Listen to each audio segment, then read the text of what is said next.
You know, there's just always something so exciting about seeing all these big players hop onto the HRE train, right? Like, we've seen a lot of China out of Viper. I feel like we haven't seen too much HRE, though. We've had our specialists on the channel. Guz comes to mind. I think he's definitely the leader in that regard. We've seen Doubt be an absolute unit. Now we're going to have to see if Viper can do it.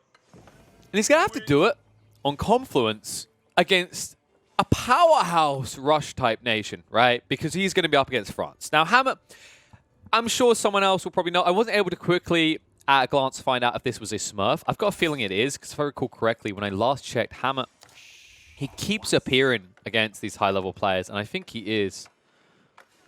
No, he's not. Where?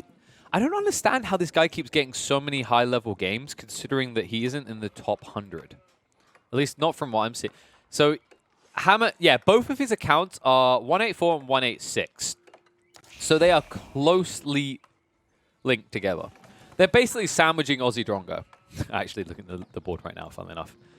But he keeps getting these matchups. I've seen several times, like when I'm looking for games to cover, I've seen he's been facing off against Viper. I believe he's been up against Doubt. He's had something against Marine Lord. So despite where his ranking is at, he's definitely getting poopy pummeled back and forth. And I think it's because he's probably about 20 games, I think it was, when I quickly looked, so far on this account. So obviously he's calibrating super high, then being bounced down again, kind of to where his other account is.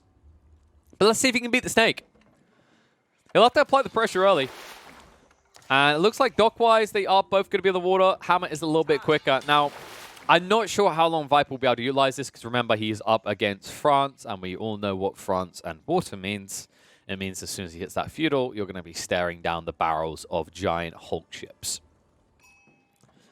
That being said, sorry, if Viper could get teched up quick enough, maybe you can be the one applying some pressure cross map. I just don't see that being feasible. I feel like you need maybe 5 galleys, and that's priced high. So what's more likely, which I could see happening, is Viper playing for one of those ultra crazy kind of tech timings, banking on the fact that his opponent is going to Hulk on the water. It is a gamble, but if it is the case, if it does come to fruition, what it means for Viper is that he can hit a castle age timing on a land map at like pre-10 minutes quite easily, quite comfortably. And if he does that, then he can produce into Hulks, which are superior to the early Hulks that France puts out. But this is theory crafting. We'll have to see if he goes for it. At the moment, he is going for the double dock drop. His opponent is still sticking on 1. This does mean that Viper should be able to shift ahead in terms of eco in the early game, because now he's able to prioritize onto wood or gold on land if he chooses. He's also just supplementing on the water with the food still. And remember, he has the prelate, so he's got these gather rates, these crazy gather rates. That's how he's able to actually afford both docks so early, is because this prelate has been standing on the wood line, blessing them all to just gather 40% quicker. Yeah, you can see the juicy thing there. Yeah, I believe... Yeah, did he go for that? He did. Huh. Gathering rates up. Interesting. So now he'll move on to the gold. Right now, Viper has no gold, because remember, the prelate does cost 100 to produce. Kind of surprised he took this long to get on the gold, but it means his food's going to be booming. He should be able to potentially field like a land army as well. And that being said, like his food right now is looking pretty irrelevant. I feel like he should be higher up than this, with this many villagers still working on land as well as the fishing ships. But give it 2 minutes, and it will catch up. The problem he's going to have is Hammer is about to have enough to tech up. And that's when you can probably see this switch up, where I would honestly anticipate Hammer puts half his workers onto the wood line to prep for a Hulk spawning. But we've got to get to that first. So School of Cavalry is going to go down. Is there any reconnaissance coming out? I mean, Viper is still gathering a new bundle of food. I like the use of this scout just to continue, not just to get info, but to return the sheep. The reason this is important at this stage is because you're probably going to get shot off the water in the next 2 minutes. You know it's coming. And you've expended most of the sheep back in base. So this surplus is going to be a huge boom to Viper's early mid-game economy, and should allow him to transition through it fairly comfortably without too much pressure coming out from France. So a lot of people on gold now. Prelate shifts across, and this is where Viper will just instantly boost up to the required amount. I do expect him to put the Archon Chapel right here between the gold and the tree line. so that you can cover both of those. There's no trip value. He could actually put it a little bit further to the north, and then he'd be able to get his hands on a second gold vein worth of Archon Chappeling. We'll just see if he actually opts for that, though. No, he puts... Okay, so he puts over here. So, of course, this is going to mean that he's going to be boosting his food supplies much quicker. I think the point for him here is, like, if he sticks a prelate out here to cover the gold, he can now just bring a prelate, bank him in here. That will cover both food and wood production, and that means he should be able to boom up to Castle Age quicker than if he'd put the Archon Chapel over here near the golden tree line. Because if he had chosen that choice, he still suffers on the food front, right? This way he's going to be gathering at a ridiculous rate, and even if you get forced off the water now by the Hulk, which you should soon, then you don't care. Because with the double dock, with the delayed response, because obviously, you know, he can only shut down one of these docks, that should buy enough time to boom up to Castle Age and then get Hulks out in the water. I think that is what Viper is playing for. So he sees Hammer reaches it. Remember, Hammer took quite a while, though. He's very delayed in this. I think part of this was intentional. As you can see, like, he didn't necessarily have the resources. This way, he can actually afford the Hulk the moment he techs up. So he didn't want to strip people away from production, only to not have what he needed to get the units out from his School of Cavalry and from his dock. How many fishing ships is that now? 4, so up to 10 now. I don't even think Hamlet's that invested on them. No. And this is the power of the gathering rates, right? 6 compared to the 10. Like, Viper's just able to field so much more eco-influence in the early game. And now, as soon as this Archon Chapel does get its Prelate, these boosted gather rates on the sheep especially are going to be most noticeable. And he's already halfway to the required gold for a tech up in the castle. And while a knight might apply a little bit of pressure, I'm not sure it's going to be enough to make Viper hard deviate from his intentions to go straight for the Regnitz Cathedral. So new wood line is going up. Everyone's inspired now. Scout is giving a lot of info here, which means this knight should be confident to move in. And there's no protection here. He didn't go for an early galley, so he's not guarding the crossing. Not that it would be effective enough to take down a knight before he crossed anyway. I believe, yeah, the Hulk is on the move. So Viper's economy on the water is about to be exposed. And he instantly shifts them across to bank everything just before they die. He could bank them. I think it's definitely worth banking 3 of them here. Like, the dock itself shouldn't fall too quickly. Or you just get them to repair each other. So there you go. He's going to bank them in the end. The other eco line is safe, though. Keep that in mind. That's an important detail here. So he's still gathering in water, and he's about to have enough of the tech up. So there you go. Straight away, drops the Regnitz Cathedral.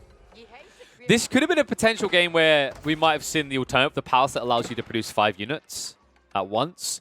But I honestly, even though this game actually looks good for it, I still think Regnitz Cathedral is just too superior. So Regnitz Cathedral now being built up fairly fast. And Viper just... I mean, he's handling this perfectly. I just don't think Hamlet's prepared for this right now. 2 knights is going to be a little bit scary. And this is the punishment for Viper not building an outpost when he could have afforded it. But they're not quick enough in. They're scouted out too early. They're not able to actually get at this eco line. Instead, Viper will keep it playing safe while he starts to build military infrastructure and preps for those superior land units when he has the tech free. All the while, Hulk still trying to snipe this down. This is what I was talking about, right? The double dock play was so smart because it's so delayed. He's trying to get rid of them both equally now by putting the knights over here. Hammer understanding that if he lets his opponent get on the water, his units are going to be superior on the water compared to France's early Hulks. Especially considering he doesn't want to have to invest into too many more. You can see him building a second Hulk now, but that's kind of the limit. You want 1 to guard each bridge. You don't want to have to invest more to just control this sort of area of the map. There you go. So tech up complete. 8 minutes and 50 seconds for the Regnitz Cathedral is not a bad timing at all. Especially on land. Considering the pressure that was applied to him, considering the way he shot out early on the water by France, right?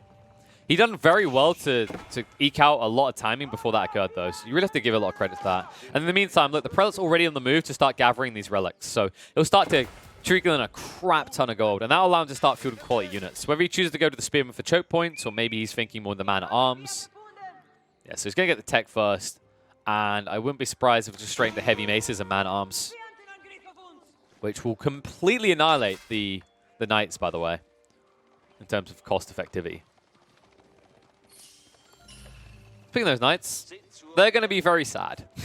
He was looking for an exposed eco line. He finds 1 measly wood liner, and the gold line's already retreated. Now, the problem that you do have if you're Viper is unless you get rid of this Hulk, you're never getting the Prelate across the river, right? I don't know if he spotted this out either. Really smart heads-up move by Hammett, by the way, just to move straight away to the bridges. Like, if you know your opponent's built a Regnitz Cathedral, the way you beat the Regnitz Cathedral is you don't ever let him actually bank anything. And this is exactly what's going to happen here, is the Prelate's going to be sniped, trying to cross the bridge. So now Viper has problems. He's not gathering gold. He's not getting gold passively through the Regnitz Cathedral. Hammer has starved him out very effectively. The question is now, what is the move for Hammer? How is he going to approach this? What is the step up? Because he still can't actually reach the economy lines of Viper because everything is so contained. We talked about how HRE plays. They do not build wide, they build tall. So no second TC, no kind of greedy far-off lines. It's all about usually building your eco around this Arcan Chapel for the early mid-game, and then later on potentially expanding into farmlands further out if need be. Sacred Sites will be decapped. Once again, Viper will go down to getting no gold. And he is at least gathering food, though. He did go for the professional scouts. I like this play, understanding that on the back of that whole concept of playing tall instead of wide, he's not going to be able to actually really go anywhere right now until he has a military force to repel what Hammer is doing. And Hammer himself has slowed things down a bit. He's going for the tech up, which is why we didn't see a new Treacle in the Knights. The guild hall is almost complete. The problem I have right now is Viper, although he had this great tech timing, he hasn't really solved the military issue. Even with these spears, it's just kind of... I mean, look how nervous these lads look. It's like, stay back. Don't hurt us. Stay back. At no point is Hammett feeling pressured by this. He could even go for a TC onto a second island if he wants, and I wouldn't be against that play, actually. Scouts in the meantime trying to move out. Will be sniped out, though. That's the power of the Hulk. These things are just absurd. Let's be real here, guys. Just one hitting scouts. I mean, usually it'd be 2 hits if they have max health, but still. And yeah, I don't know why this fishing boat is not being attacked, but parlay, I guess. The one word of French that these HRE fishermen knew was parlay, and that was good enough. He's just allowed to witness all of his allies dying as he himself, for some reason, is just not being attacked by the Hulk. It's one of those kind of like holding on to someone's leg. Please, sir. Please don't hurt. Oh, shut up. Fine, just let go of me. Go hide in the corner. So Sacred Site now being capped. Enough spearmen here to protect that. And look, the wise heads-up plays from Viper. Once again, just shifting his eco lines. So nothing's going to be found. This has to be getting frustrating for Hammer. Like, he has an advantage, and he can feel that advantage, but he's not being able to press it further, right? He's never able to actually shut down Viper's growth. He's only stunting it, slowing it at points, but you can see it in the numbers right now. Look at how much is being invested constantly by Hammer. Viper's just saving up. In fact, I wonder if Viper is considering going for a tech up. Surely not. He could. He actually could. He needs a lot more gold, but the food is solid right now. Yeah, further trickling. In fairness, like, that would give him absolute quality. He could actually just go into siege now and then just snipe out these Hulks to get on the map, but then there's the risk that the cavalry wrap around on you, right? So nice snipe out on one of those Knights, by the way. Just the power of HRE, remember. He hasn't even taken the marching drill yet. This is just the power of spearmen. Usually they'd be able to move a little bit quicker. Yeah, so scouts will realize they can't move out. Those identify more troops trickling in. These are now veteran Royal Knights. They do pack quite the punch. Once again, Viper just turtling. And he's back on the gold lines, building in the marketplace. So yeah, I think his intent is actually to try and go for a tech up. It looks like it. He might have enough food to support this, but you're going to have a one shot at an army if you do this. And if that army fails, then you're going to be all out of resources to sustain you in your own base.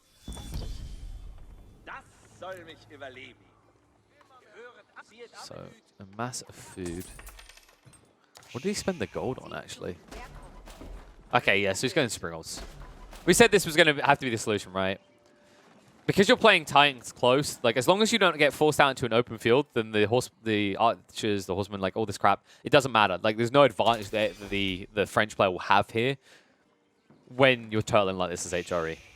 And we saw this before, right? Remember from Guz? When he done it against a Rus player. Toe.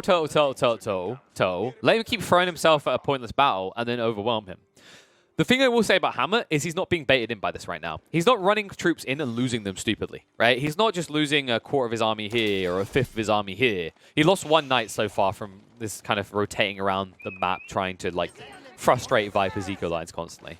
But now he's kind of let up on it because he realizes that he has more static units. He doesn't want to potentially leave them behind just to wrap around and interrupt the gold line.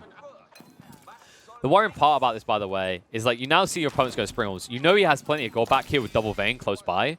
You need to find a way to apply pressure. I feel like if you're Hammer sitting in a stalemate here, you're losing the game. And yeah, that's why he tries to move it again. But once again, Viper just too quick to move away. He could have actually went for the villager line, probably sniped some of them out. The costly issue with that is if he actually went at that choke point, the spin would have wrapped around the back of him and he would have been stuck here. So Hulk soon to be sniped out.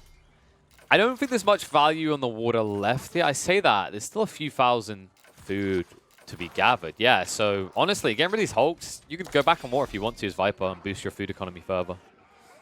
Not sure if that's his highest priority right now, though. I feel like food is the one thing he doesn't need more of. He needs to find a way to expand the gold. And this is the thing. Now with the Hulk gone, Prelate can move out. Prelate can actually go gather this relic that got close, and there were ones nearby. I don't know if there's actually more coming out from Hammer. No, it doesn't look like he's queued up more Hulks. So this is the opportunity to break free. Run! Run, little Prelate! Go! Be free, Timmy. Meanwhile, on the south side, forces to engage. He baited out the Spearman line, so the archers are going to pick him apart. But he has got men-at-arms in the mix, and that's why we saw the Arbors start to come out. A natural transition at this stage for the French player. Has got plenty of them, though. I think he's only built one so far. This is a bit of a mistake, so the man-at-arms can do some decent damage here. So they will stay on this. They're going to be expended force, they know it. They are being rebuilt in the meantime. And it looks like tech up is being done now, so heavy mace... Wait. No. So he went with the two-handed first before the heavy maces? Folks, this is surprising. Usually you do the heavy maces first when you're up against knights. The reason being that you actually get the more valuable trades against knights with the heavy maces. The two-handed is more about taking on infantry. But he'll get them now, so they'll become that kind of all-round cookie-cutter type unit in the end. It's just, he's having to go all the way around in a circle. He basically expends and wastes his first force. And although they were always going to lose that fight, he would have probably taken out most of these knights had he done it the other way. So now battering ram's built. Hammer, comfortable that he's taken out an army, now looking to pile on the pressure. Second TC does get dropped for Viper, by the way. So he's going greedy. We talked about him playing tall instead of wide. I would have loved to have seen him expand to the north, considering there's been no attention there, but it would have been a gamble. He doesn't know for sure that Hammer isn't moving forces through the north as well. And that's why he doesn't want to spread himself. Right, if you're talking about a cavalry nation, you could probably take a bigger risk with it, right? If you see someone moving somewhere, you can mirror match it. But that's just not the way HRE functions. 9 times out of 10, you're building a very static army of siege weapons and infantry. And that means that if you're attacked at a far-off base, that base is just dead. So Springles matching the number that Hammer has, so he won't hard commit yet. Actually outnumbering them 5-3 right now. And that means more battering rams need to be built. Hammer realizes if he goes in, he needs to actually just be shock and awe. He needs to roll through these buildings in the blink of an eye. And the cool thing that Hammer does have is his forward siege workshop that he built.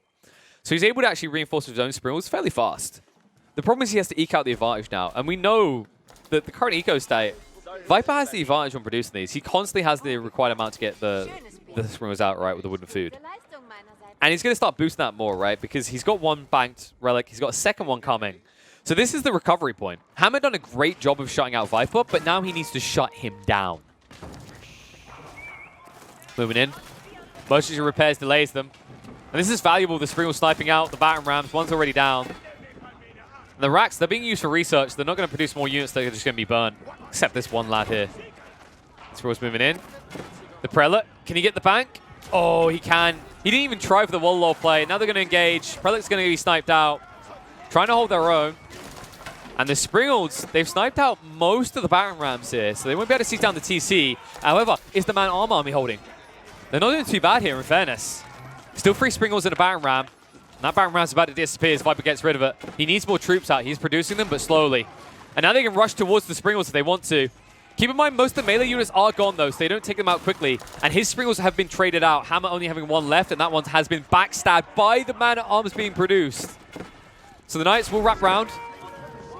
And Springles seem to be targeting the wrong people. They were not going after the Knights. They are going to be burnt up. The man-at-arms are moving across now. But most of these Knights are gone. So it looks like Viper will hold. It's just costly. And it does slow down his economy, which is what Hammer needed to do. But Hammer, we talked about it. He needed an all-in where he got a decisive victory, and he did not achieve that here. As this force is going to be spent, there's no real way to run them out. Remember, these infantry move pretty speedy at 1.24, so they can keep up with the 1.25 of the Vet Archers. I'm really surprised, actually, that Viper still hadn't got the movement speed. I think he has now. Yeah, he has now. So he's up to 1.58. So now we zoom in. Wait, one more. 1.58 on the charge. That's right, yeah. So keep pace, and they will charge in. And this is why the Archer Army is going to die. He tries to cut off a few of these villages, but he's going to lose them. And I will give credit, Hammer does have a secondary force. But this was not the goal of this attack. This attack was meant to cause serious infrastructural damage to Viper's base, and it did not achieve that in the slightest. He didn't even take out a single building. So he invested well over 1,000 wood when you think about it. Like, I mean, he invested 900 in the battering rams, and then he had, like, what, 6 springles total that got burned. So, yeah, he's over 2,000 wood he invested in that attack. Now Viper. How do you counter this? He's starting to build the arbors. I feel like this had to come at a quicker pace, though, and it's still trickling so slowly. Yeah, I think he's only got... Okay, he switched over 2 now. He originally only had 1 of these building arbors. I'm glad he switched over 2. It's important. I really would love to see him get the Gambesons. I think the melee armor in this situation, when you know you're going to be gap closed by the man-at-arms, would be so valuable in these fights. Just not doing it yet, though. Remember, the arbors can't run away. They have that slow movement speed on the ranged units, 1.12 compared to the archers at 1.25, so they'll always be gap closed.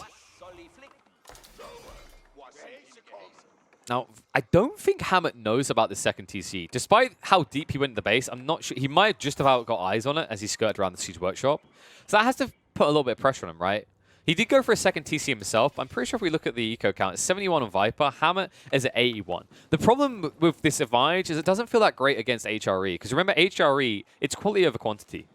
Each one of these blessed villages is doing whatever they're doing at 40% more efficiently than what you're doing as the French. And also, look at this. To the north, Viper, he moves across the bridge. So he's actually got a third TC now. We talked about this, right? We said, is he going to do it? Is he going to know? He goes for the gamble now because he feels pretty stable. And Hammer has never paid any attention to the north side, to the point where I think once Viper was able to gather 2 relics up here, he realized how much has been neglected by Hammer, and he's just exploiting it. In the meantime, Hammer is now pushing into the main base. But the Springwood army is back up, so he needs to just back away each time. The best he can do is slow down the gathering rates on these wood lines. What he doesn't know is Viper doesn't actually care that much about this wood line anymore, because he's expanded fully onto the northern island. We have seen the same come out of Hammer, by the way. He did move down here with TC of his own. But it means that in terms of pacing, like, well, you'll get a slight advantage in terms of villager production rate because it's 16 seconds compared to the 20. We talked about the efficiency play, and we're reaching the point where the efficiency play matters because eventually you're going to reach that 100 to 120 mark, which is usually where most people cut off the villager production. And then the difference is that Viper can inflate the value of each of those, you know, finite number troops you can have, right? Where you, like, oh, okay, instead of it being resources are a limiting factor, it's actually pop cap. So we need to use each of these population counts effectively. And that is where HRE has this kind of really cool ripple effect back into the game as you get later on in. It doesn't usually appear that strongly from a military standpoint, but on an economy standpoint, they are superior to practically any other civ in that regard. Now Hammer, the forward keep drop. Only 1 battering ram built. And this is starting to look really good for Viper. What we did mention is he started building Landsknecks. 13 is maybe a little bit overkill. I probably would have stopped at, like, I think the composition should maybe be 15% of your melee is Landskneck. Mainly because they're very squishy and very expensive, right? 80 health, and they are not cheap at 100 gold.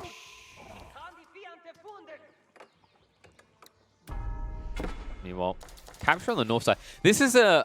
I don't know if I agree with this play from Viper. The reason being is now that you're capturing the sacred site, unless you've got some heavy defenses going down, your opponent is going to have to come up here. And if he comes up here, is he going to run through and spot out your TC and then realize that you've expanded on the North Island? Right now, it's a secret, right? Like, shh, don't tell Hammer. But you just did. With this attempt to capture the sacred site, it's going to reveal something to Hammer. Because there's no way he lets you keep this for free. It's just extra gold. Yeah, you see that extra gold come into effect. Decent advantage over Hammer. When we look at the income per minute, oh my god! Barely any gold being gathered right now by Hammer. This is getting worrisome. Now this opens up a tech booming window actually for Viper. This keep, by the way, is not threatening for HRE because you know what I'm gonna say, guys? Do you want me to show you? Boom! Emergency repair. There's a lot of sips where this keep drop near base is effective. HRE is just not one of them. It mostly repairs, nullifies everything. So you essentially end up wasting 800 stone for nothing, right? And that's exactly what's going to happen here. He's just waiting for an investment from his opponent. Meanwhile, the Treb is slowly just forcing pressure onto the keep. So he has to keep a villager line here to repair this, which means they're not off gathering for him. A movement in, trying to seize the racks. Min-max value is he should start to eventually repair in a sec. Oh! All right, that's max value.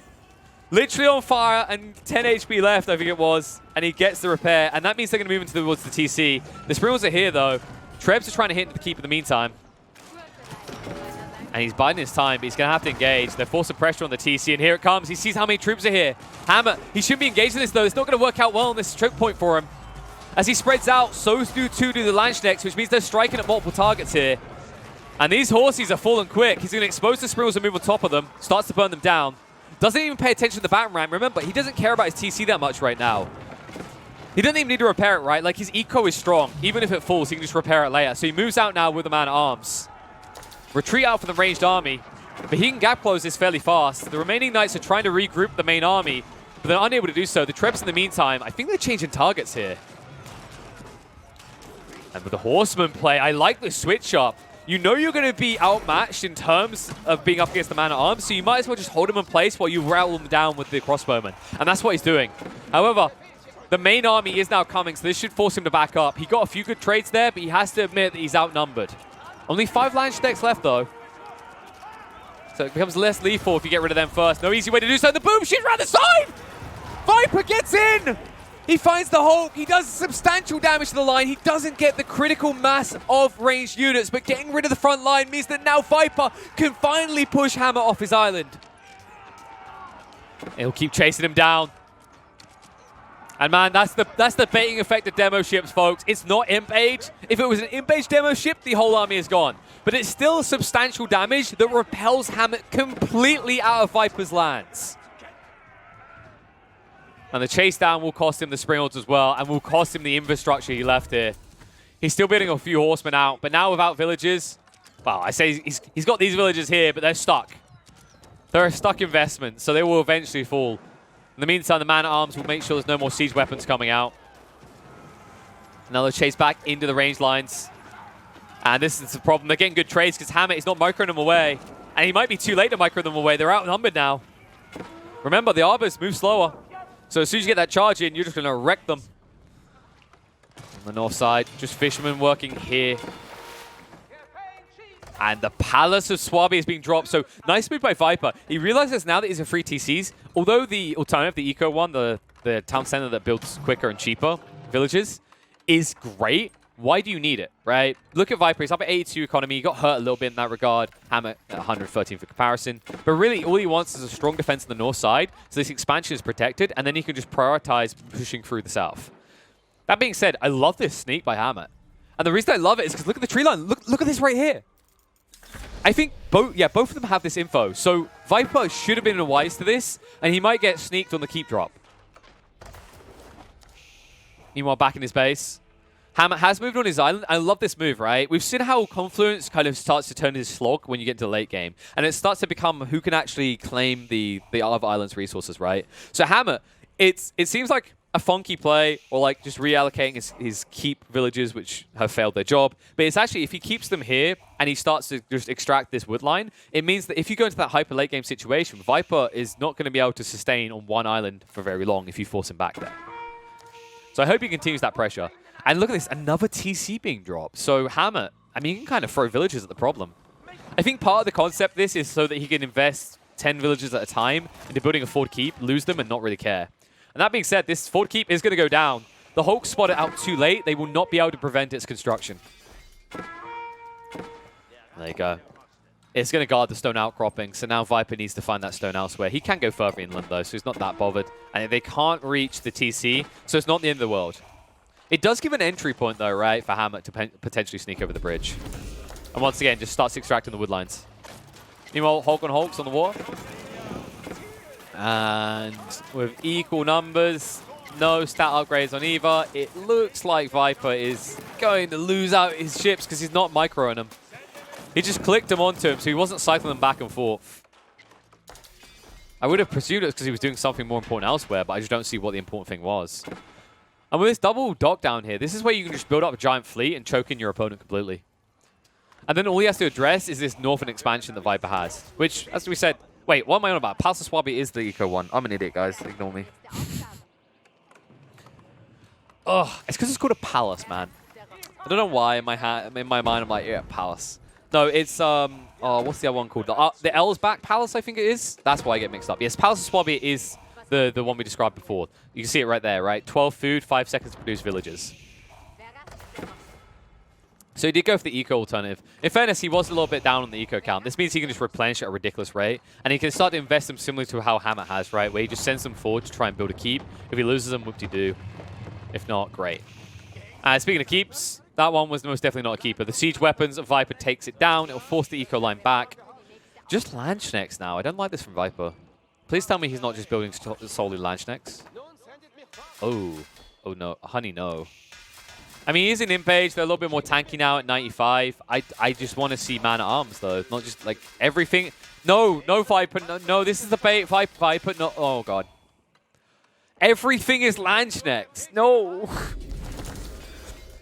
So this is not very efficient from Viper. The reason being is that Landschnecks are incredibly costly at 100 gold and 60 food. And they have bad stats. 95 health, barely any ranged or melee resistance. And while they move quicker than Man-at-Arms, they won't actually hold as well as Man-at-Arms do. The only reason I can think he's doing this is he got frustrated in the fights where the Man-at-Arms were moving slowly, and as a result, the Landschneck were. Because remember, when units select together, they take the slowest movement speed, and that means that Man-at-Arms, which are noticeably slower, will just screw up your approach if you're trying to chase down quickly. The problem I have with this play overall is just, against archers, you're going to lose a lot of Landschnecks before you reach them. And if Hammer has the wise to go ahead and just hit the stagger formation, you're not going to be getting that cleave attack you're looking for with these elite Landschneck. Because remember, that's why you build them, is because they do an AoE splash damage. Speaking of Landschneck, trying to breach to the north, but will be forced away as the Hulks does arrive and the outpost as well. But this island does undoubtedly belong to Viper now, and that's the good news for him. And look at the cannon. Oh, Hulks need to get out of here.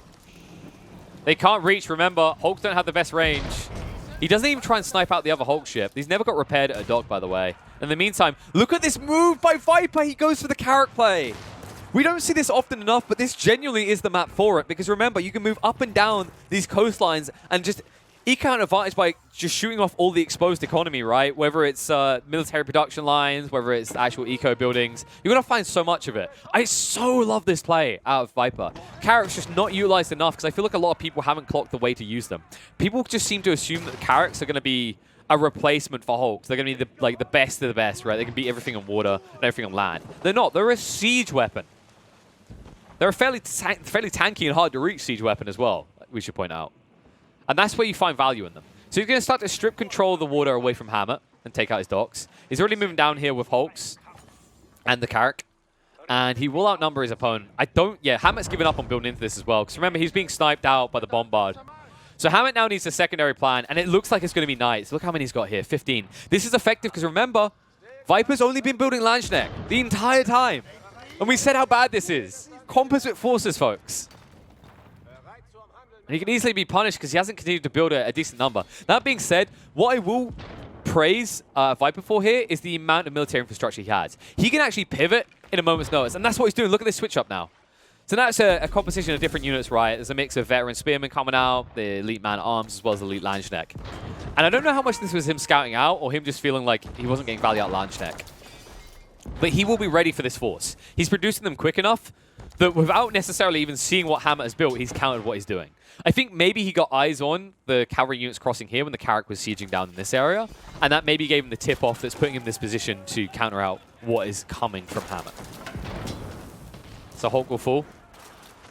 Now there's a problem for Hammer. Not only is he being countered out with the composition starting to switch over for Viper, but also he can't fight into these choke points. So the battle has to come to him. He can't fight into his opponent right now.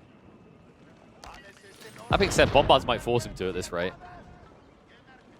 Interestingly enough, Viper is moving the ships away. I think he's interested in striking directly into the heartland of France here. So he doesn't care about assisting the assault near his base. And that assault is expanding out into these keep lines now. There is just not enough people here to repair this, though. It will eventually fall. They need to engage on the bombards if they want to protect the keep. But look how many troops are here now. So 10 spears, 10 man arms. That should be able to hold him back. And Viper, has he noticed? The keep goes down. The bombards will back away in time. And that'll force a back off from the Knights. They do not want to be engaging like this. It doesn't work out for them. They should be cleaned up quickly. Look how quickly the health of these Knights are dropping. And the wraparound, there's just too many of them trickling through. And once the Lanceknights reach, they'll start to cleave through you quickly. So he's trying to micro them down one by one. They are getting some value, but he is cleaning up nicely. However, with the main contingent about to clean up your Knights, you might be forced to back away here. And the bombards never even assisted in this, by the way, the whole time. So they'll be cleaned up. Arbor advantage still there for Hammett, rather. And Viper being held back now by the Horsemen, not able to get access to those archers just yet. The Treb's not exactly an effective solution to this either. He is building double keep, though, so there will be no way into the base for Hammett, because remember, most of the melee units are gone, and he only built a culverin, so he's not ready to siege. The bombard isn't being microed away, so it looks like it's going to be dropped by the Horsemen as well. Gets one final shot out before dying. The trickle in, though. The Lanceknights, they got ignored. The micro is quick. Hammett stays away. And while this is happening, look what's been happening on the river, though.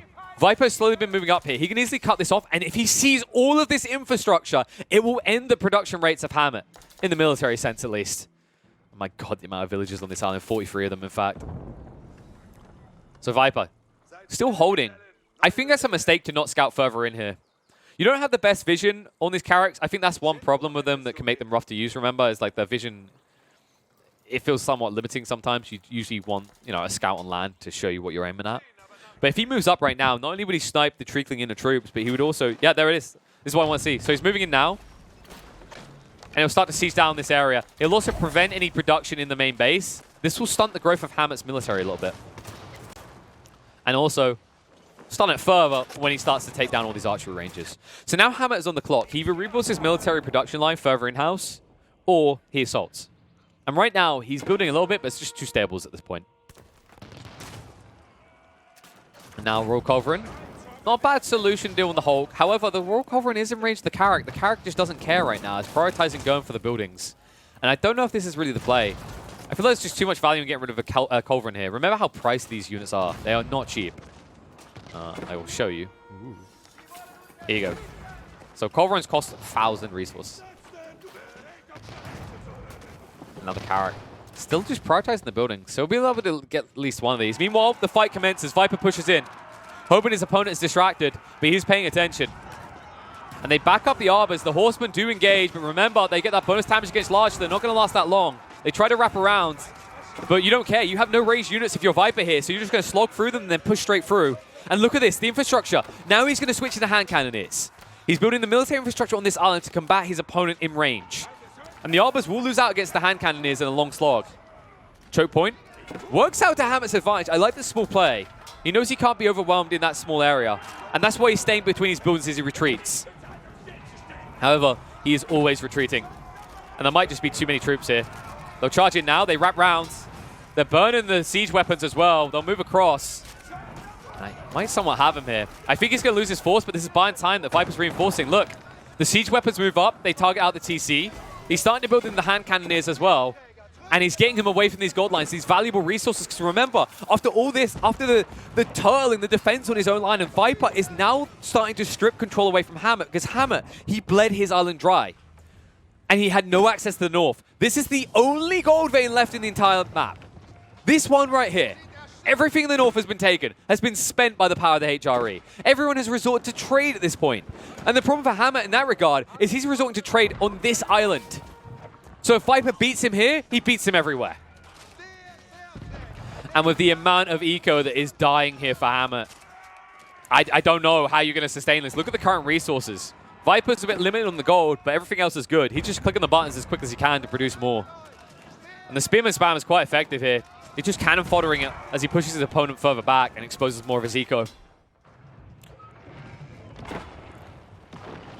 Trebs finish this off. More Landsknecht and hand cannoneers this time. So the whole goal with this is to keep the Arbors moving away constantly, because remember the hand cannoneers 1.24 compared to 1.12 move quicker than the Arbors. So if the Arbors are always retreating, the hand cannoneers are always firing at them. And you can never turn around because the Landsknechts and the Spearmen are poking you right up the Tushki. Nice takeout on the siege weapon. Hammer wasn't paying attention. He's going to try and retreat away the Royal Culverin. Sees a small wrap around the back, and he has to address it, and that's a mistake there. He pulls all his horsemen there, which means his arbors have to keep retreating, and that gives gap to be closed upon by the infantry. And as they engage, Spears will have the advantage against the horsemen. Hand Cannoneers getting in range to keep pounding into him here. Just looking for the Royal Culverins, and he'll be able to find it. He snipes it out. Now what's the move? Straight forward onto the arbor line, I think. They've exposed it fully. Hammer, he's not producing anymore. He doesn't have the economy anymore. This just might be it. With so few arbors left, and with your whole military infrastructure just being disintegrated, I think Viper has done it. The Turtle Warrior strikes true, and with that, France will be slayed here, as the Viper seems to have just decimated the economy and military power that Hammer once had. And GG will be called.